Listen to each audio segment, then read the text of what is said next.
திருவள்ளூர் மாவட்டம் திருத்தணி அருகே அரசு பேருந்தும் லாரியும் மோதிய விபத்தில் பலி எண்ணிக்கை 7ஆக தற்போது உயர்ந்துள்ளது. கேஜி கண்டிகை பகுதியில் அரசு பேருந்து மீது டிப்பர் லாரி மோதிய கோர விபத்தில் பலி எண்ணிக்கை தற்போது 7ஆக உயர்ந்துள்ளது.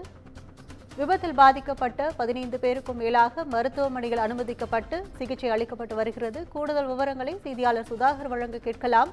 வணக்கம் சுதாகர், கூடுதல் விவரங்கள். வணக்கம் கற்பகம். திருத்தணி அருகே சோளிங்கர் மாநில நெடுஞ்சாலையில் கேஜி கண்டிகை பகுதியில் அரசு பேருந்து மீது டிப்பர் லாரி மோதி கோர விபத்தில் பயணிகள் 7 பேர் சம்பவ இடத்திலே உயிர் இழந்திருக்கிறார்கள். 20க்கும் மேற்பட்டோருக்கு கை கால் உடைப்பு ஏற்பட்டு உயிருக்கு ஆபத்தான நிலையில் 108 ஆம்புலன்ஸ் மூலமாக திருத்தணி அரசு மருத்துவமனையில் தீவிர சிகிச்சை அளிக்கப்பட்டு வருகிறது. இந்த பேருந்து மகான் காளியாபுரம் பகுதியில் இருந்து திருத்தணி நோக்கி சென்ற போது அரசு பேருந்து மீது டிப்பர் லாரி நேருக்கு நேர் மோதி கொண்ட இந்த விபத்தில் 7 பேர் சம்பவ இடத்திலே உயிரிழந்த சம்பவம் அந்த பகுதியில் பெரும் பரபரப்பை ஏற்படுத்தியிருக்கிறது.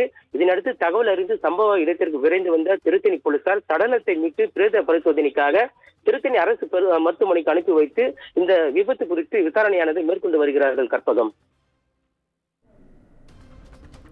விவரங்களுக்கு நன்றி சுதாகர்.